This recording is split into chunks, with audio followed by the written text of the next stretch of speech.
Hello again, Melanie here with Christian Craft Paper, and today's tutorial I'm going to be going over is the Flameless candle tutorial. So first I am going to, next I'm going to unbox the kit. The first thing I'm going to do is get some things that you are going to need if you want to do it the way that I'm going to do it today. So the first, you'll need a glue gun, or craft glue is fine. Always make sure to have a paper towel, either saran wrap or a Ziploc bag. I'll show you why we're gonna have that later. And then some water to rinse your brush off, and probably a pair of scissors at some point. I think I'm gonna need them for the ribbon. So I'm gonna go ahead and unbox the kit. Now, if you are part of the Crafting and Christ Kit Club, the initial kit comes with the napkin of the month as well. So if you're getting this kit as part of the club membership, you actually get 10 napkins and then the kit. If you are buying the candle kit later, then you have chosen the napkins that come with it, but I just wanted to explain that. So the Flameless candle kit comes with 2 flameless candles. These already have the batteries in them. On and off switch, we'll pull the tab. So I'm gonna be using one of those for the tutorial today. You're gonna have your Mod Podge. You're gonna have your brush. Let me put those aside. I'll open that in a minute. For this one, again, because this is the one that I'm unboxing is part of the napkin club, it has all of the napkins for this month. So this is going to be, we're going to be doing a Christmas one today because the theme for this month is Christmas in July. So I will be picking one of these, which I didn't think ahead of time, so I'll have to figure it out on the fly. And then also you'll have some extra craft paper. And that's it. So we'll put this aside. In the little baggie here, we have some fun little embellishments we're going to use on the candle today. So this one and the ribbon in each of these is going to vary. So it looks like I've got some iridescent ribbon here. I've got a holly leaf and then a vinyl sticker that I'll use on something else. Alrighty, so I'm going to put the ribbon and the holly leaf away there. And I'm going to flip through because I did not think first of which napkin I want to use for this. So what you're going to want to do is figure out what part of the design you want to use it for. I think we are going to use the pin one. And in the napkin club, when you get the craft kit and you get the napkin club, you get 2 of each design. So these are the 5 designs that were released this month, and there's 2 of each one, which is great because we may need to go around the whole part of this napkin. So the first thing that you're going to want to do is your candle does have a little piece of plastic on the outside of it, so we're going to get rid of that. Just put it aside, and I'm going to get my Mod Podge and my brush. I think my kid's been using my brush. That one seems a little stiff. All right, we're gonna grab a different one. All right, this one's softer. The only thing I don't like about this brush though is I don't know if you can see like the paint is coming off. So I think I need to sand it so that doesn't end up in my projects, but I digress. Do you have a favorite paintbrush? I get kind of, I have favorite paintbrushes, favorite pens, favorite scissors. I feel like my kids always steal all of the favorites. All right, so the first thing I'm going to do is I'm just going to cut out this section that I'm using. And we do get people that ask why is our design only printed on one of the 4 parts of the napkin, and that is because we do print all of our napkins in the United States. They are our designs, and from a cost standpoint, if we were to print the entire napkin, we would actually have to charge more for our napkins, and so I made the executive decision to keep it affordable and just print the front so that I could still make the designs available to everybody that wanted them. So that is why. All right, so if you have like a favorite part of the candle that you want the front to be, you can pick it. I don't think it really matters on this one. So the first thing I'm going to do is I am actually going to line my print up with the bottom because I am not getting this This holly on here, I'm not super concerned about because I'm actually gonna use the holly on the candle. So I'm just gonna kind of match it up with the bottom and see where I end up.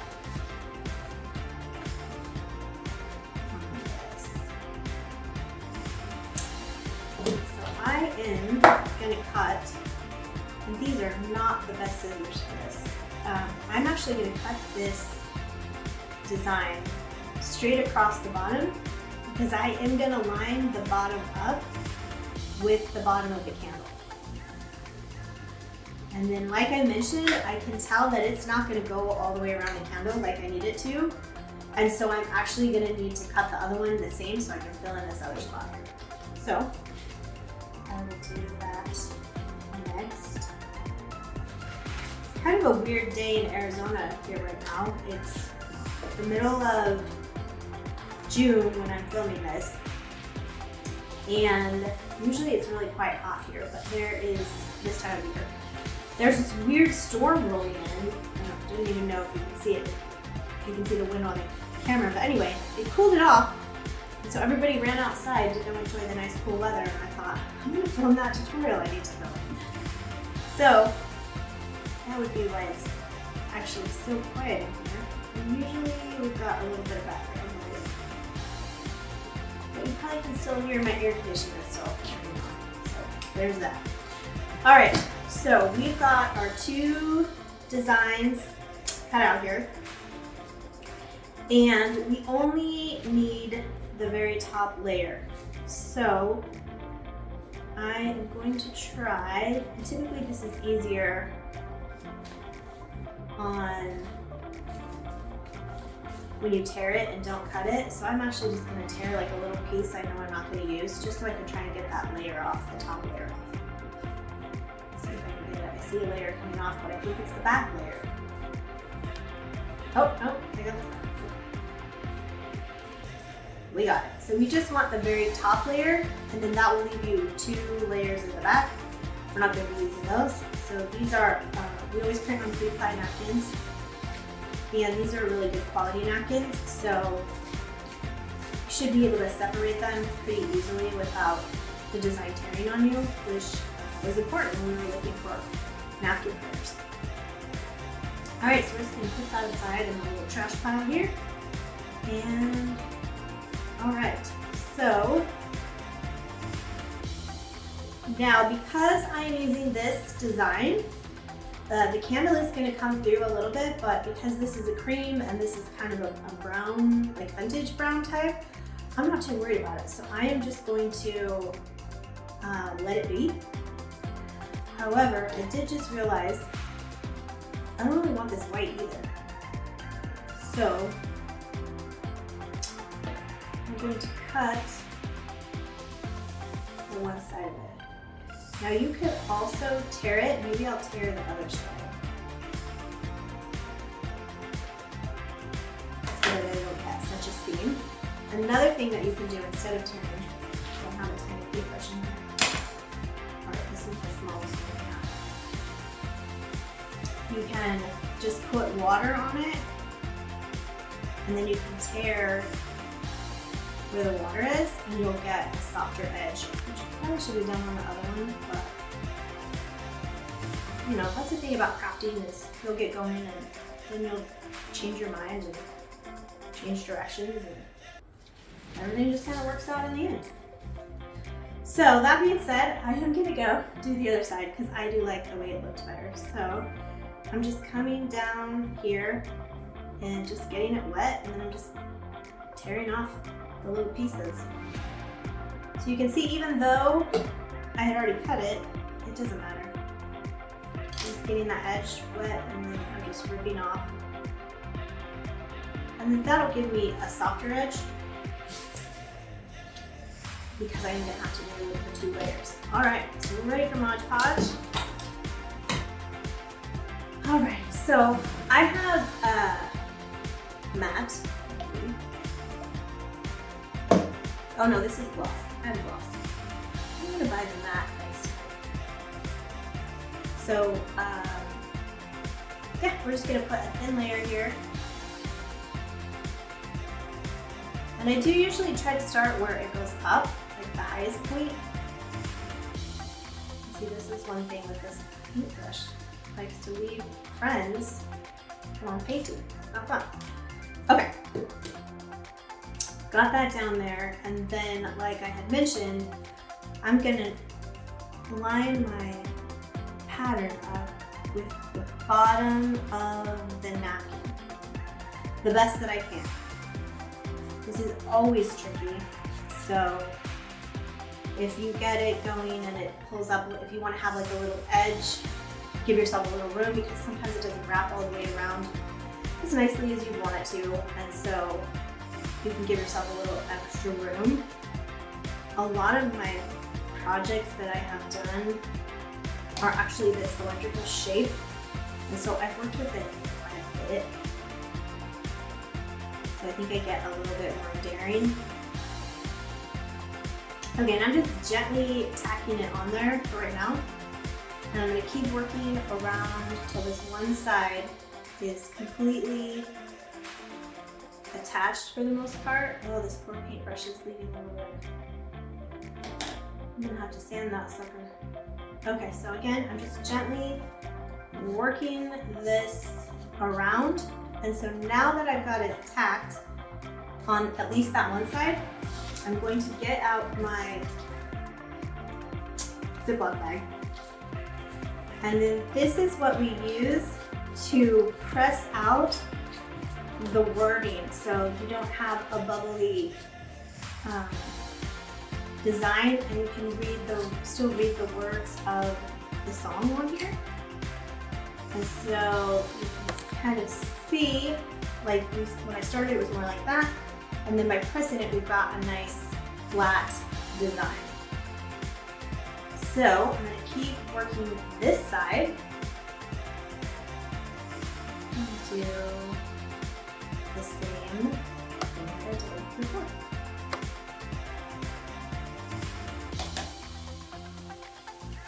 And you're going to want to try and stay away from touching the side that you've got down the way that you want it.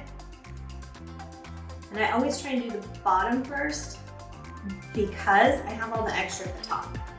But the bottom, the way that I cut it, I don't have any extra.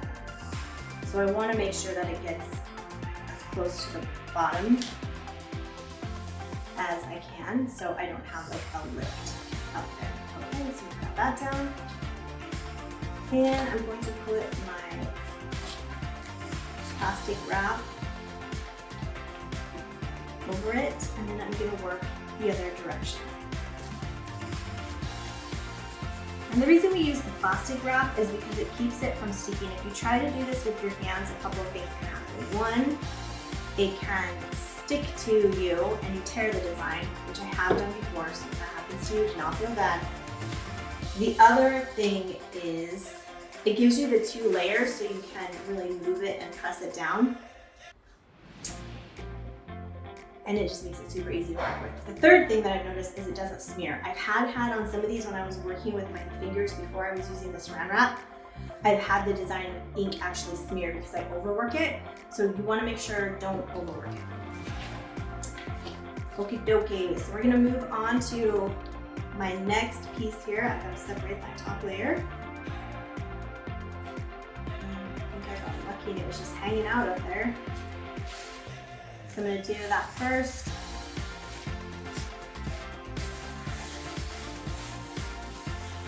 And then I'm going to proceed with doing the water edging on both sides. One thing to not get too hung up on, if you're using this exact napkin, is the words not matching. I use most of my designs in my tier tray in my kitchen, and so I'll just face out the side that I want people to see so that you don't see the back side if I've had to overlap or anything. So don't get too upset if the design doesn't go all the way around. Other things I have done as well, I don't think the candle, well, I have one of these in here. this is another one of the napkins that we had and that we've done. And what I actually did was I took part of the napkin that didn't have the design and I went all the way around it first, because if you don't cut it or trim it down, then you have this whole piece that will wrap, that will go all the way around the napkin. So for this particular design, what I did is I covered the whole piece in one layer, one layer around it, just the top sheet, and then I just decoupaged out the part of the design that I wanted to use. So let's say on this one, if I only wanted to use just this holly part, I could just put that in a circle or just whatever design I wanted, and then just I laid it over the white part. And so all you got is just this part of the napkin, and I did do the tear around the outside so that it blended in, but then that's how I got just kind of a focal piece on the napkin. So you could do it that way as well, and just take out whatever part of the napkin that you want to use for that. So that is another option. So now I gotta figure out where I'm gonna line this up. This could be the tricky part.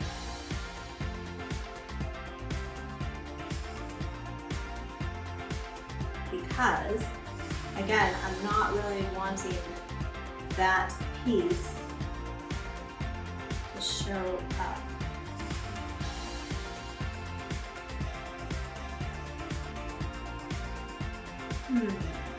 I may actually be changing my front. So initially when I laid this top layer down, I was gonna have that be my front, but I think based on the fact that this is going to wrap around the design that I initially started, I think this top one is going to now be my front, and I will utilize this area here. That is what we're gonna do. All right, so same thing, except instead of starting in the middle with our design, we're going to start right where we left off, and I'm going to line it up with the bottom again.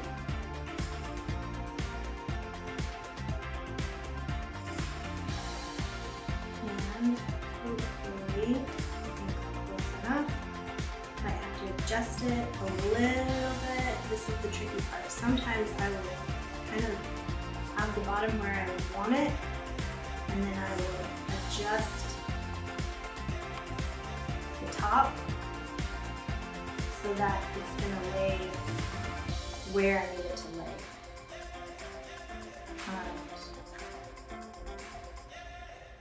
And I am going to do just a quick coat over that seam. And then we're going to keep moving along with tacking this new top layer over. Again, try not to touch anything that's still wet. What's nice about these candles is since they do go in the middle, you can stick your fingers in there and you have something to hold on to. So that's one of the reasons I went with these candles, because they were just so much easier to work with. And I just loved how they turned out on the other ones. Okay, and I'm just adjusting my fingers. And I am going to go right over that other design because I do want to hide that seam. And since I am using the front, this is the front now, I want it to wrap all the way around. So again, pay attention to the bottom to make sure that we're lined up. Gently working it over, and now I am completely over this other design. And we'll just keep working over it here.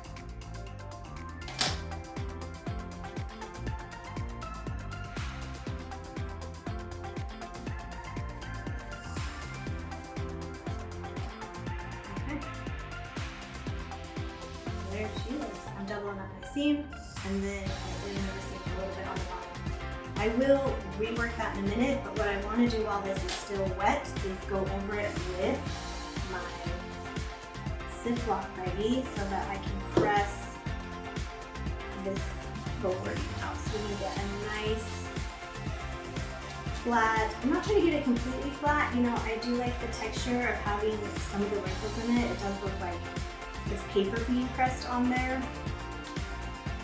But I just don't want it all moldy.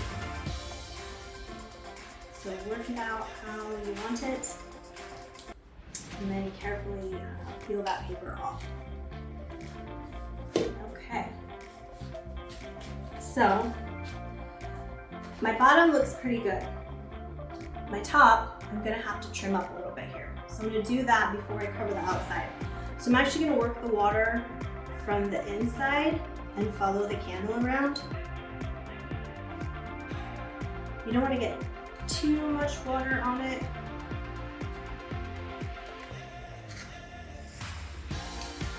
Because then it's gonna drip into your Mod Podge. So I'm just taking it in and I'm going just following the candle around, doing a little bit of water and pulling in toward inside of the candle. And just keep working it in.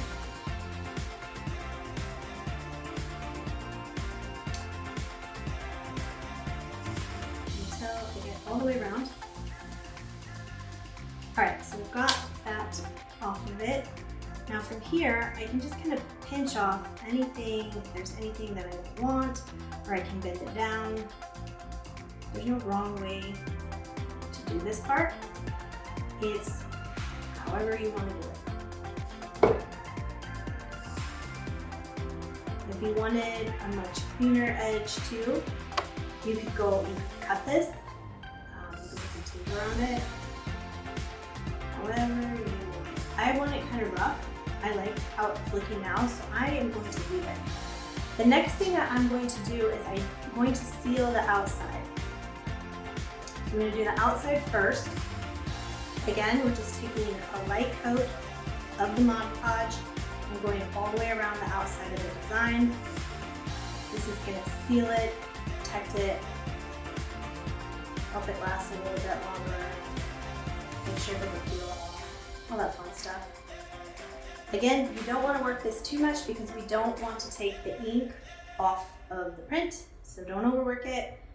If you're seeing a little bit of white, that's fine, it's going to dry clear. So don't. Just have fun. All right, I'm going to keep working around here.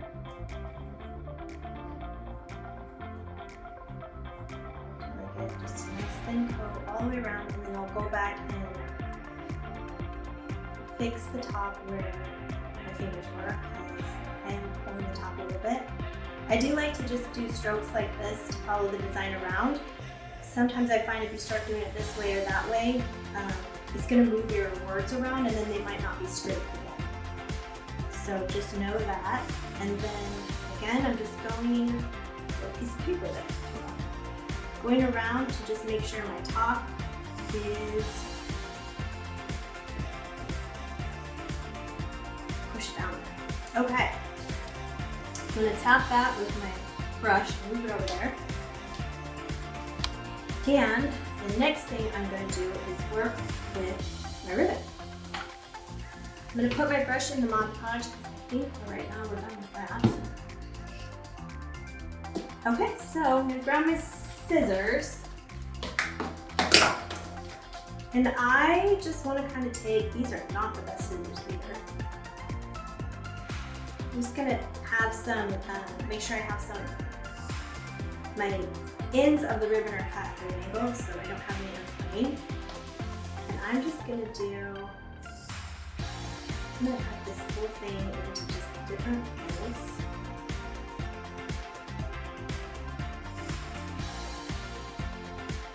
And if you have other ribbon that you want to use in this too, of course that's a great way to do it. I'm just going to cut this last piece in half. But for the tutorial, I'm just going to use what's in it so you can get an idea of what to do with whatever you have in your kit. Alright, so I'm just kind of piling these into a little pile. And then I'm taking one of the pieces and I'm just going to tie a knot around it. Now this could be fun too if you have some jute to mix in there, maybe some lace, depends on how fancy you want to get. Alright, so basically this is kind of what we're ending up with. And usually you would let this dry a little bit longer, but for the purpose of the tutorial, I am gonna glue it right to where it's wet. Let's hope it stays. Oh, that's not even my front. Oh yeah, that is my front. So as you go around, you can see that I have different areas with the holly, and so that it's showing over here, that's fine.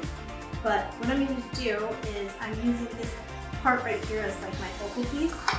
So I'm going to take my hot glue gun and just looking at this, it might actually be easier to glue my ribbon to my holly first because it does have this little stem and I like that. So I'm actually going to glue it to that first and then I'm going to attach it. Alright, so I'm putting my knot in the back and I'm just going to push that down in there to get it to stay. I'm going to burn my finger in the process because that is a rite of passage when it comes to crafting, I swear. Alright, it did not want to stick. So we're going to, actually I should see kind of where to do that. Okay, so going for plan B. Since this does have a stem, I'm actually going to work it through the knot that I made. Because, aha, see, don't give up. I just jammed it right through the knot that I did. Okay, so now I have this nice full little piece. And I'm going to glue it on here because it's wet, it may or may not stay. But if yours is dry, you should not have any problem. And I'm just going to put that right where I want it. And I'm just going to hold it down. And it would stay, hopefully, right there. Alright, so this would be This could be your finished project. So you could use this as a centerpiece. You could, I always like to get the little candy flowers and put it on there to lift it up a little bit out of my tray. And then I love that it just has the hem on it. So that is one of the ideas that you could do with the candle kit. As always, if you use the kit and make something or make anything with any of our papers, I would love to see your projects. We feature them in our emails, we feature them on our social, on the website. So if you post it on social, you can just tag us at Christian Craft Paper, or you can email me at support@christiancraftpaper.com and send the pictures that way. Until next time, happy crafting!